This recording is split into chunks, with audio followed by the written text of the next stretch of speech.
My name is Kayla Brown, and I've always been the underdog in my family.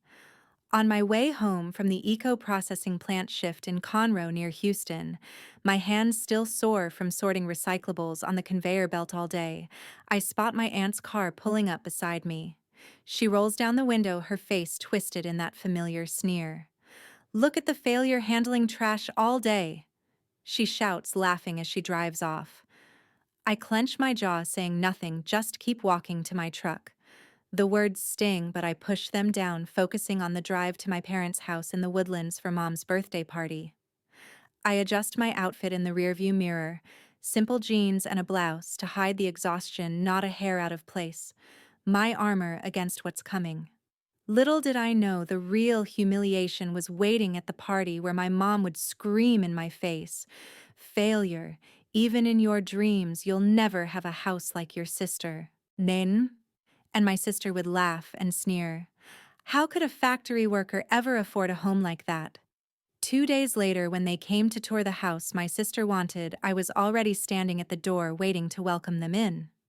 If you've ever felt like the family failure, smash that like button, subscribe, and hit the bell to see how I flipped the script and made them regret every word. As I arrived at my parents' house in the Woodlands for Mom's birthday party, the familiar scent of barbecue smoke wafted from the backyard. The Texas sun was setting, casting long shadows over the spacious lawn where family gathered around the grill. I parked my truck behind Dad's SUV and stepped out, smoothing my blouse one last time. Inside the living room buzzed with chatter. Aunt Dorothy spotted me first, her eyes lighting up with that malicious gleam. She waved me over to the group near the kitchen island where plates of ribs and coleslaw sat ready. "Everyone, you won't believe what I saw today," Aunt Dorothy announced, her voice loud enough to draw attention. She launched into a quick retell of spotting me at work, exaggerating how I looked buried in recyclables, and the family erupted in laughter. Dad chuckled while flipping burgers, and Leah smirked from her spot by the window.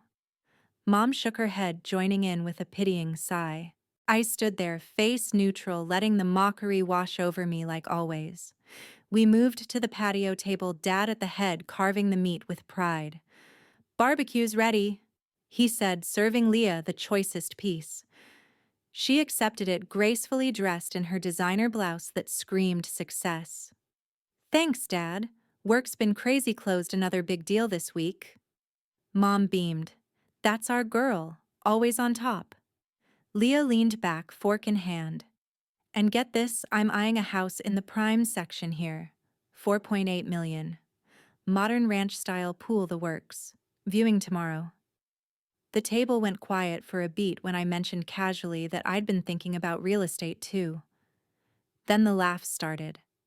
Aunt Dorothy nearly choked on her drink. "You with your job." Mom's face turned stern, pointing her finger at me. "Failure. Even in your dreams, you'll never have a house like your sister." Her words hit like a slap, echoing in the warm evening air. Leah joined in, sneering across the table. "How could a factory worker ever afford a home like that? Stick to your trash piles, sis." Dad nodded along, not defending me, just passing more food to Leah. I pushed the dry rib around my plate, throat tight, forcing a sip of water to swallow the bitterness. They kept praising Leah, her finance awards, her connections in Houston. No one asked about my day or my plans. The memory flooded back without warning me at 22, huddled in our old garage in Houston, packing the first app prototypes late into the night. I'd lost $40,000 to a supplier who vanished with my savings, forcing me to juggle 3 jobs while rebuilding. All while keeping it secret from them, pretending my work was just a side gig. Back then, I'd shown Dad a rough business plan, heart pounding with hope. He glanced at it for seconds before patting my shoulder. "Cute idea, but Leah's landing real internships." That night, I vowed to prove myself alone. Years of grinding followed, coding after shifts, testing sustainable food algorithms on cheap laptops, hiring my first team quietly. Now the app connected local farms to consumers, pulling in steady growth no one in this family knew about. As the party wound down, Mom handed me leftovers in foil. Take this, dear. You probably don't cook much. I accepted with a blank smile, said goodbyes, and escaped to my truck. 2 hours later, back in my modest apartment downtown, my hands shook on the steering wheel. Something snapped inside the years of dismissal boiling over. Enough. I grabbed my phone and dialed Lori. How was the party? Lori asked, her voice steady as always. No need for small talk. She knew the drill. Leah's after a house in the Woodlands, 4.8 million. I paused, the decision crystallizing. I want it. Lori went silent for a second, then chuckled. The one she bragged about? You can swing it cash easy. Yes. And it's time they see what I've built. Flashbacks hit again, balancing factory shifts with late-night coding, crying over that scam loss but pushing through. As a woman in tech, I'd faced doubters everywhere, but turning that garage setup into an empire taught me resilience. Lori had joined early, leaving her stable job for my vision. Now we employed dozens who respected me. Let's plan it, Lori said. This is your moment. I ended the call, staring at the city lights. For the first time, freedom tasted closer than resentment. The next morning at the office in downtown Houston, I stepped through the glass doors of our headquarters, the hum of activity pulling me from last night's lingering frustration. Lori met me in the lobby, her tablet already open to quarterly reports. We rode the elevator up to the top floor where floor-to-ceiling windows overlooked the bustling city skyline. The space screamed success. Sleek white desks contrasted with vibrant green plants from our sustainable partners, and product demos lined the walls like art pieces. Our app, Fresh Roots, connected local Texas farms with consumers seeking eco-friendly produce, cutting out wasteful middlemen. It started as a simple platform but grew into a powerhouse with features like real-time inventory tracking and carbon footprint calculators. Last year alone, we cleared $28 million in revenue with profit margins that turned heads in the industry. Projections showed even higher for this quarter thanks to expansions into organic meal kits. The team of 45 respected my vision, not my family name, something I'd earned through sheer grit. Lori led me to the conference room where we spread out property listings on the table. That house Leah wants, it's still available, she said, pulling up the details on screen. We mapped out the plan buy through an LLC to keep my name hidden, all cash to beat any financed offer. No contingencies meant no inspections or appraisals dragging things out. We'd expedite closing within days. In Texas, cash deals moved fast, especially in hot markets like the Woodlands. Leah would need bank approvals and family strings. I could just sign and done. By afternoon, we headed out to view the property. The drive from Houston took under an hour, winding through pine-lined roads into the suburb. The house sprawled across a large lot, its Texas-style architecture blending modern lines with spacious verandas and high ceilings that screamed luxury. Lori and I walked the grounds, noting the open floor plan perfect for entertaining, the gourmet kitchen with granite islands and the backyard oasis with a custom pool. This is it, I said, running fingers over the smooth countertops. The agent, a contact from our charity events, confirmed no other offers yet. We submitted paperwork on the spot, sealing the deal before Leah could blink. Back at the office, my phone buzzed with Mom's number. I answered, keeping my tone neutral. She chatted about the party remnants, then mentioned Leah's disappointment. She went to see that house today, but someone snapped it up cash. Poor thing, she had her heart set on it. I murmured sympathy, probing gently. Dad jumped on the line, his voice gruff. We'll find her something better. Leah's always been special, like your grandma, you know. That's why we push her. The admission slipped out casually, but it confirmed the favoritism I'd suspected. Leah mirrored our late grandmother in looks and ambition, earning extra nods while I faded into the background. I hung up, sharing the intel with Lori. They're clueless, she said, grinning as we reviewed the acquisition docs. The shift inside me solidified, not just about the house anymore, but claiming what they'd denied me. with the LLC shielding everything we'd close soon, setting the stage for the real surprise. Lori handled the logistics, her efficiency a reminder of why she'd left corporate for this. As the day ended, I looked out at the Houston lights' clarity replacing the old hurt. 2 days after the party, I paced the empty foyer of the house in the woodlands, sunlight streaming through tall windows onto polished hardwood floors. The agent had handed over keys early thanks to our swift deal. I smoothed my dress, choosing something polished yet understated to project confidence. The doorbell rang sharp and clear. Through the peephole, I saw them, Mom, Dad, Leah, and Aunt Dorothy, standing on the porch chatting casually, as if this was just another social call. I opened the door with a neutral smile. "Come in," I said, stepping aside. They entered, eyes widening at the grand entryway with its high vaulted ceilings and modern chandelier. Leah led the way, assuming her usual role. "This must be that colleague's place you mentioned," she said to Mom, already appraising the space like it was hers. Dad nodded approvingly at the craftsmanship, while Aunt Dorothy trailed behind, clutching her purse tightly. We started the tour in the living room where expansive windows overlooked manicured lawns.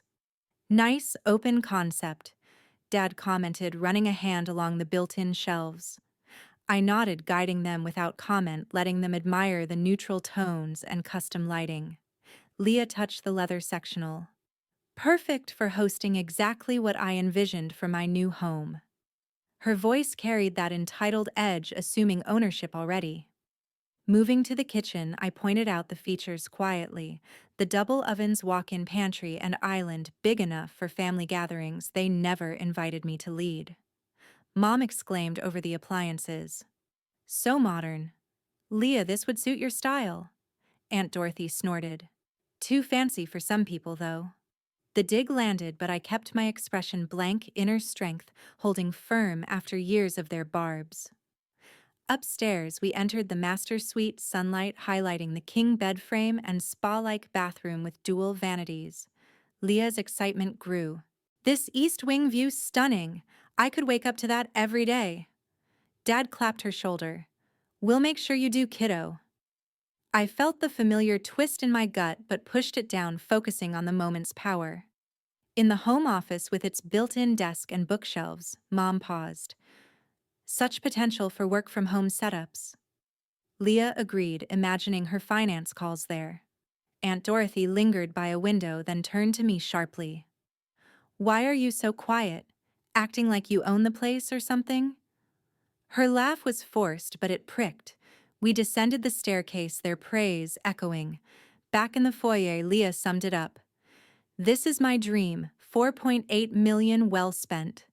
I stood at the base, looking up at them. "Actually, it's mine." The words dropped like stones. Silence stretched, broken only by Aunt Dorothy's gasp. Leah's face drained of color. "What do you mean, I bought it?" I stated calmly. "Cash. Closed yesterday." Mom's hand flew to her mouth. Dad stuttered. "But how your job?" Leah shook her head. "Impossible. Some trick." Aunt Dorothy recovered first, sneering. "From sorting trash to this, who helped you, some investor boyfriend?" I met her gaze steadily, inner resolve like steel forged from endless dismissals. Their reactions washed over me, shock, denial, calculation. But I stood tall, no longer shrinking. Leah paced. "This was supposed to be mine." Dad tried calming her. "There must be a mistake." Mom looked torn. "Kayla, explain." But I didn't owe them details. The reveal hit its mark, stripping their illusions. For once, they saw me not as the failure, but as capable. As they processed doubt flickering across faces, I decided then, this private shock wasn't enough. "I'm throwing a housewarming party next week," I announced. "Invite Houston's business crowd. You should come see it all." Leah narrowed her eyes. "To rub it in." I smiled faintly. "To share the truth." They left, unsettled murmurs trailing out the door. Alone, I breathed deep, the house feeling like victory. At the big housewarming party a week later in the woodlands, the house pulsed with energy from Houston's business elite mingling under string lights. Caterers circulated trays of appetizers, and a jazz quartet played softly in the corner. I moved through the crowd, anonymously dressed in a sleek black gown that felt like armor blending in as just another guest. Invitations had gone out nameless, listing only the address and event details, drawing curious attendees from finance firms and tech startups. Guests admired the decor minimalist furniture accented with pieces from my app's partner farms, like handcrafted wooden bowls filled with fresh produce. Conversations buzzed about the property's value and who the mysterious host might be. I overheard compliments on the layout, the pool glowing blue outside, and the overall vibe of understated luxury. Lori arrived early, sharp in her suit, raising a glass in quiet support from across the room. Then I spotted my family entering, Mom clutching her handbag, Dad scanning the space, Leah calculating every detail, Aunt Dorothy tagging along with a skeptical frown. They accepted champagne from servers, assuming this was Leah's networking opportunity. Tech money, probably, Leah said, fingering a vase on the console table. Or old Houston oil wealth. Dad agreed, commenting on the square footage. Mom nodded, adjusting her pearls. They wandered the ground floor, praising elements I'd chosen. Leah stopped at a distinctive art piece. This looks high-end, must have cost a fortune. Aunt Dorothy barely glanced. Overpriced junk. I followed at a distance, watching their assumptions build. The earlier reveal had shaken them privately, but here in public the stakes felt higher. The moment built as Lori tapped a glass for attention. Our host has a few words. Eyes turned to me on the staircase landing. I descended slowly, voice steady. Welcome, everyone. My family always doubted my path, calling my work a hobby. Glad they're here to see what it built. This is my home. Gasps rippled through the room. Leah's flute slipped, shattering on marble. Mom's face paled. Dad froze mid-sip. Aunt Dorothy muttered disbelief. Guests murmured admiration, some raising toasts. A local investor approached. Kayla Brown. Your app's disrupting the market, featured in last month's journal. I thanked her, accepting congratulations as more joined, discussing partnerships and features like our farm-to-table tracking. My family retreated to a corner, isolated amid the praise. Their narrative crumbled publicly, no way to dismiss it now. I excused myself from a chat with a gallery owner to refill my drink. Leah appeared beside me at the bar, gripping her replacement glass tightly. What game is this? She hissed, smile fake for onlookers. No way you afforded this alone, sugar daddy shady loan. I sipped champagne, holding eye contact. Fresh Roots cleared $28 million last year. My money. Cash. Her eyes widened, recalculating everything. Why hide it? She demanded, pivoting. I could have advised tax shelters investments. I cut her off. You never asked about my business. Not once. The truth stung, and she backed away toward Dad. They huddled, glancing my way. Mom joined, air kissing my cheek. Darling, what a surprise. We knew you had potential. Her tone dripped false pride. Dad added, impressive scale without backers. Tell us your model. Too late for interest. Across the room, Lori caught my nod, steering conversation smoothly. As evening progressed, I overheard Dad and Leah near the patio. Cash flow's tight, Dad whispered. That bridge loan? Leah shushed him. Kensington deal, tanked, high risk, like I said. I lingered by a pillar, feigning interest in art while absorbing details. Their golden image cracked, underperforming investments, missed targets. Later, two analysts discussed Leah's firm by the island. Lost major accounts last quarter. Blow to credibility. I filed it away, hostess smile intact. Lori approached with fresh intel. Her company's betting big on our rival, erratic pivots already. The vulnerability shifted everything. Over the next 3 months from the Houston office, I dove into strategic maneuvers that transformed Fresh Roots from a solid player into a market force. Lori and I reviewed supplier lists daily, identifying key vendors tied to Leah's invested rival, Eco Harvest. We started with discrete acquisitions, first their primary organic farm network in Central Texas, then a logistics partner handling statewide distribution. Each deal tightened our grip without raising alarms. Competitors began scrambling as deliveries delayed and quality dipped. Eco Harvest's reports showed erratic shifts, pivoting to new sources that couldn't match volume. Our team executed flawlessly, closing on a major warehouse in Dallas that stored their inventory. One signature locked it in, giving us control over their physical operations at pennies on the dollar. Market analysts noticed the ripple effects. A Houston business journal ran a piece headlined, "Catastrophic Mismanagement at Eco Harvest Investor Confidence Shattered." It named Leah's firm multiple times, questioning judgment on high-risk bets. Texas trade publications echoed the criticism, highlighting underperformance and lost accounts. Leah's name appeared in unflattering contexts, her once celebrated deals now dissected as failures. Articles labeled her decisions reckless, eroding investor trust further. My phone rang persistently, Mom's number flashing 7 times one day alone. I answered the first few, her voice trembling. "Kayla, please talk. It's urgent." She sobbed about their dwindling savings tied to Leah's ventures. Dad called next, his tone pleading. "We need help, just a loan to tide over."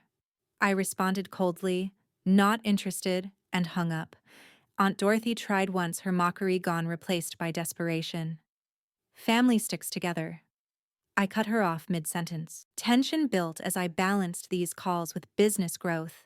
Projections climbed skyward, new user signups doubled after a marketing push, and partnerships with Gulf Coast suppliers boosted margins. As a woman leading in this space, I navigated board meetings with poise, drawing on lessons from those early garage days. The team expanded, hiring specialists who valued innovation over pedigree. Interviews in local mags highlighted fresh roots as a disruptor, crediting my leadership. I spoke at Houston events, inspiring other female founders facing doubt, sharing how persistence turned setbacks into strength. Lori handed me the final bankruptcy filing for EcoHarvest. Chapter 11. They're done. We celebrated quietly with coffee, reviewing how our moves had sealed it. The rival's assets fell into our lap, integrating seamlessly into Fresh Roots' ecosystem. Revenue forecasts hit new highs, validating every late night and risk. Mom's texts escalated to frantic pleas. "We're losing the house, help us." I silenced notifications, focusing on expansion targets. Dad left voicemails, voice cracking. "James here, we co-signed everything. Retirement's gone." Their words echoed hollow now, no sway over me. I declined, each time voice steady and detached. I deleted messages without listening, prioritizing the empire's ascent. By month's end, our acquisitions complete, Fresh Roots stood unchallenged. I reviewed charts showing upward trajectories, a far cry from my factory shifts. The personal pleas faded as I immersed in work, building what they never believed possible. Finally, on a rainy Sunday afternoon in the Woodlands, the doorbell cut through the quiet patter outside my home office window. I set down reports and walked to the entrance, peering through the sidelight. Mom, Dad, Leah, and Aunt Dorothy stood soaked on the porch, no umbrellas, faces etched with defeat. I opened the door just enough. "What is it?" Mom stepped forward first, eyes red. "Kayla, we have nowhere else to turn." Dad shifted uncomfortably, clutching a folder. Leah hung back, arms crossed, while Aunt Dorothy stared at her shoes. They entered when I nodded, dripping on the mat. We moved to the living room, where I remained standing, arms folded. Dad cleared his throat. "Everything's gone. The investments we co-signed with Leah, total loss." Mom added, voice breaking. "Bank statements show zero. We need assistance, any amount." Leah finally spoke, subdued. "My firm collapsed. Creditors calling nonstop." Aunt Dorothy muttered agreement, no bite left. I listened without interrupting, the weight of their desperation filling the space. "How bad?" I asked flatly. Dad opened the folder, sliding papers across the coffee table for closure notices on their house vehicle, repossession warnings, credit reports, scarred beyond repair. Chapter 7. Bankruptcy filed last week, assets liquidated to cover debts. They faced eviction, soon planning to sell cars and rent a cheap apartment in Houston. Mom pleaded, "Your family. Help us start over." Dad nodded. "A bridge until we rebuild." Leah looked up. "I was wrong about everything," Aunt Dorothy added weakly. "No more judgments." Their words hung, seeking mercy I no longer possessed. I picked up the documents, scanning lines of ruin. "You tied your futures to Leah's choices, ignoring mine." Silence answered. Then I revealed the final piece. Fresh Roots acquired Eco Harvest's remains. I orchestrated it, the supplier cuts, warehouse lockouts. Your collapse, my design. Gasps escaped. Leah's hand trembled. Mom whispered denial. Dad's face hardened in realization. No apologies followed, only stunned quiet. I continued. "Years of dismissal led here. You chose sides." Tension peaked as truth settled. "This ends now." I walked to the door, holding it open. Rain intensified outside. "Leave. No contact again." Mom reached out. "Please." I shook my head. Dad tried reasoning. "We're blood." Leah glared briefly, then deflated. Aunt Dorothy shuffled past without a word. They filed out into the storm, figures shrinking down the driveway. I closed the door firmly, locking it. The house felt lighter, immediately, echoes of toxicity gone. Upstairs, Lori waited with tea, having monitored from afar. We sat by the window, watching sheets of water cleanse the glass. Peace enveloped me, earned through boundaries. "I learned that cutting toxic ties brings real freedom," I said, sipping slowly. "And true success comes from believing in yourself, not seeking approval." Lori smiled. "To new beginnings." Outside, the rain eased, sunlight breaking through clouds. My path forward shone clear, unburdened, and bright.